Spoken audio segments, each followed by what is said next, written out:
ପୁଣି ଥରେ ଖୋଲିବ ସାରଥୀ ଓରଫ ସନ୍ତୋଷ ରାଉଳଙ୍କ ଆଶ୍ରମ। ଏଥିପାଇଁ ଥିବା ଆଇନଗତ ବାଧା ଦୂର କରିଛନ୍ତି ହାଇକୋର୍ଟ।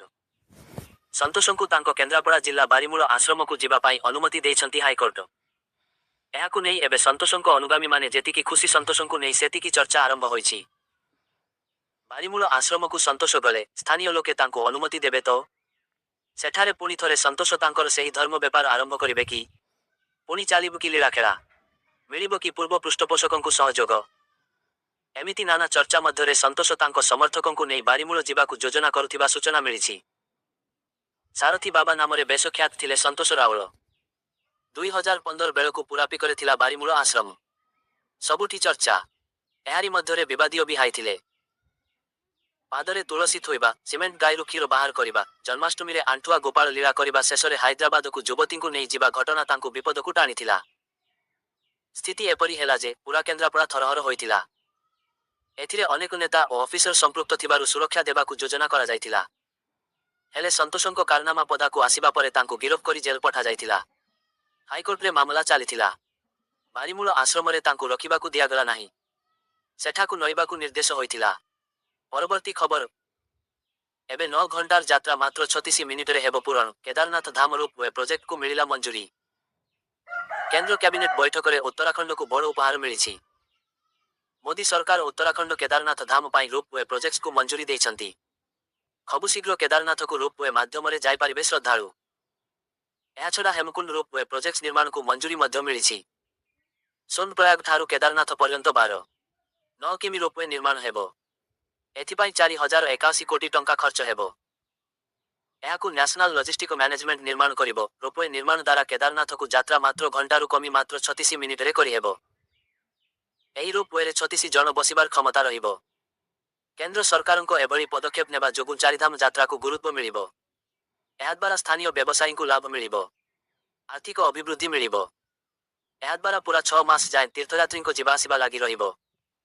ଚାରିଧାମ ସିଜନରେ ରୋଜଗାରକୁ ଅଭିବୃଦ୍ଧି ମିଳିବ। କେଦାରନାଥ ରୋପୱେ ପରିଯୋଜନା ଉତ୍ତରାଖଣ୍ଡ ରୋପୱେ ଅଧିନିୟମ 2014 ଅଧୀନରେ ସଞ୍ଚାଳିତ ହେବ। ଏହାର ଲାଇସେନ୍ସ, ସୁରକ୍ଷା, ଭଡ଼ା ଇତ୍ୟାଦି ଉତ୍ତରାଖଣ୍ଡ ରୋପୱେ ଅଧିନିୟମରେ ରହିବ। ସେହିପରି ଦ୍ୱିତୀୟ project Hemkund Sahib ropeway project ନିର୍ମାଣ ହେବ। ଏଥିପାଇଁ 2730 କୋଟି ଟଙ୍କା ଖର୍ଚ୍ଚ ହେବ। ପରବର୍ତ୍ତୀ ଖବର। ମହିଳାଙ୍କୁ ସୁଭଦ୍ରା ଦେବ ଡବଲ ଲାଭ। ଏକାଥରକେ ବ୍ୟାଙ୍କ ଖାତାକୁ ଆସିବ 10,000। ଆଜିକାଲି ମହିଳାଙ୍କ ଖାତାକୁ ଆସିବ ସୁଭଦ୍ରା ଟଙ୍କା। ପ୍ରଥମ କିସ୍ତିର 5ମ ପର୍ଯ୍ୟାୟ ଟଙ୍କା କାଲି ମହିଳାଙ୍କୁ ପ୍ରଦାନ କରିବେ ସରକାର। 2 ଦିନ ମିଳିବ। ଏନେଇ ମାର୍ଚ୍ଚ 1 ତାରିଖରେ ଏକ୍ସରେ ମୁଖ୍ୟମନ୍ତ୍ରୀଙ୍କ କାର୍ଯ୍ୟାଳୟ ପକ୍ଷରୁ ସୂଚନା ଦିଆଯାଇଥିଲା।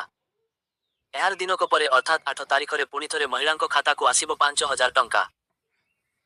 ସରକାରଙ୍କ ସୂଚନା ମୁତାବକ ପ୍ରାୟ 1 କୋଟି ମହିଳାଙ୍କ ଖାତାକୁ ଯିବ ଦ୍ୱିତୀୟ କିସ୍ତି ଟଙ୍କା 10,000 ଟଙ୍କା। ଆଜି ଉପମୁଖ୍ୟମନ୍ତ୍ରୀ ପ୍ରଭାତୀ ପରିଡ଼ା ସୁଭଦ୍ରାକୁ ନେଇ ବଡ଼ ଅପଡେଟ୍ ଦେଇଛନ୍ତି, ଯେଉଁଥିରେ ସେ କହିଛନ୍ତି ଯେ ଏହି ଜନମଙ୍ଗଳକାରୀ ଯୋଜନାରୁ ବଞ୍ଚିତ ହୋଇଥିବା ମହିଳାଙ୍କୁ ଖୋଜାଯିବ। ହିତାଧିକାରୀମାନେ ଘର ଘର ବୁଲି ସର୍ଭେ କରିବେ। ଏନେଇ ମାର୍ଚ୍ଚ 31 ଆବେଦନ ପ୍ରକ୍ରିୟାକୁ ବନ୍ଦ କରାଯିବ। ବର୍ତ୍ତମାନ ସୁଦ୍ଧା 1 କୋଟି 8 ଲକ୍ଷ ମହିଳା ସୁଭଦ୍ରା ଯୋଜନା ପାଇଁ ଆବେଦନ କରିଛନ୍ତି।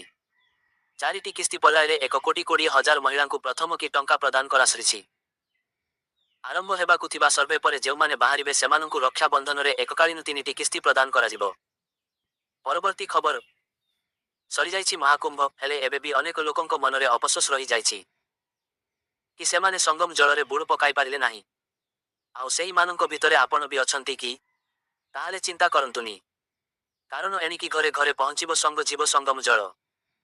ଯେଉଁମାନେ ପବିତ୍ର ତ୍ରିବେଣୀ ପାଣିରେ ବୁଡ଼ ପକାଇ ପାରିନାହାନ୍ତି, ସେମାନଙ୍କ ଘରେ ନିଜେ ଏହି ପବିତ୍ର ବିତ୍ର ଜଳ ପହଞ୍ଚାଇ ପ୍ରକ୍ରିୟା ଯା ମଧ୍ୟ ଆରମ୍ଭ ଉତ୍ତରପ୍ରଦେଶ ସରକାର ଏନେଇ ହୋଇଗଲାଣି। ଏବଂ ଏହାକୁ ଲୋକମାନେ ମଧ୍ୟ ବହୁ ଆଗ୍ରହର ସହ ଗ୍ରହଣ କରୁଛନ୍ତି। ତେବେ ଚଳିତ ବର୍ଷ ଏକ ସୌଭାଗ୍ୟର ବର୍ଷ ଥିଲା। କାରଣ ଏହି ବର୍ଷ ଦୀର୍ଘ 184 ବର୍ଷ ପରେ ମହାକୁମ୍ଭ ପଡ଼ିଥିଲା। ଆଉ କୋଟି କୋଟି ଶ୍ରଦ୍ଧାଳୁ ମହାକୁମ୍ଭରେ ବୁଡ଼ ପକାଇବା ପାଇଁ ତ୍ରିବେଣୀ ଘାଟରେ ଭିଡ଼ ଲଗାଇଥିଲେ। ଯଦିଓ ଏହି ମହାକୁମ୍ଭ ମେଳା ସରିଯାଇଛି, ହେଲେ ଏହି ମହାକୁମ୍ଭକୁ ନେଇ ପ୍ରତ୍ୟେକ ଦିନ ବିଭିନ୍ନ ଘଟଣା ସାମ୍ନାକୁ ଆସୁଛି।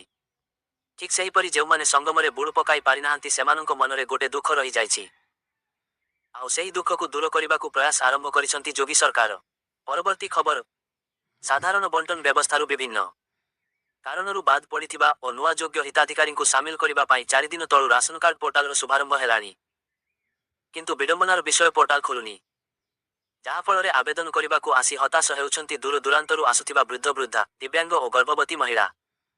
ପୁଷ୍ପାଞ୍ଜଳି ନାୟକ, ଘର ରାୟଗଡ଼ା ଜିଲ୍ଲା ଚାନ୍ଦିଲି। ଗରିବ ସ୍ୱାମୀ ମୂଲ ଲାଗିବାକୁ ଯାଇଥିବାରୁ ରାସନ କାର୍ଡ ପାଇଁ ପୁଷ୍ପାଞ୍ଜଳି ଗର୍ଭବତୀ ଥିଲେ ବି ଖରାରେ ଛୋଟ ଝିଅକୁ ଧରି ରାୟଗଡ଼ା ବ୍ଲକ ଅଫିସକୁ ଆସିଛନ୍ତି।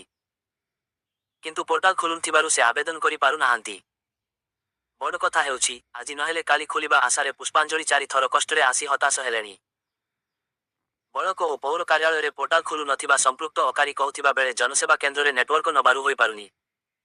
କେବଳ ପୁଷ୍ପାଞ୍ଜଳି ନୁହନ୍ତି, ବହୁ ପରବର୍ତ୍ତୀ ଖବର, କଡ଼ା ନିଷ୍ପତ୍ତି ନେଲେ ସରକାର, ବ୍ୟାନ୍ ହେଲା। ଗୁଟଖା ଏବଂ ପାନ ମସଲା, ତମାଖୁ ଖାଇଲେ କିମ୍ବା ଛେପ ପକାଇଲେ ଦେବାକୁ ପଡ଼ିବ ଜୋରିମାନା। ଏହାସହ ତୁରନ୍ତ କାର୍ଯ୍ୟକାରୀ କରିବାକୁ ମଧ୍ୟ ନିର୍ଦ୍ଦେଶ ଦିଆଯାଇଛି। ଯାହାକୁ ନେଇ ଚର୍ଚ୍ଚା ଜୋର ଧରିଛି। ସତରେ ନ ବ୍ୟାନ୍ ହୋଇଗଲା ଗୁଟଖା ଏବଂ ପାନ ମସଲା। ସତରେ ସରକାର ଏହା ଉପରେ ପ୍ରତିବନ୍ଧକ ଲଗାଇଛନ୍ତି। ତେବେ ପ୍ରକୃତ କଥା ହେଉଛି ଏହି କଥାଟି ସମ୍ପୂର୍ଣ୍ଣ ସତ। ଏହି ନିୟମର ଯିଏ ଉଲ୍ଲଂଘନ କରିବ ତା ଉପରେ କାର୍ଯ୍ୟାନୁଷ୍ଠାନ ନିଆଯିବା ସହ ଜୋରିମାନା ମଧ୍ୟ ଆଦାୟ ହେବ। ବ୍ୟାନ୍ ହେଲା ଗୁଟଖା, ତେବେ ଏହି ନିୟମ ଓଡ଼ିଶାରେ ଲାଗୁ ହୋଇନାହିଁ, ବରଂ ଉତ୍ତରପ୍ରଦେଶ ସରକାର ଏପରି ବଡ଼ ନିଷ୍ପତ୍ତି ନେଇଛନ୍ତି।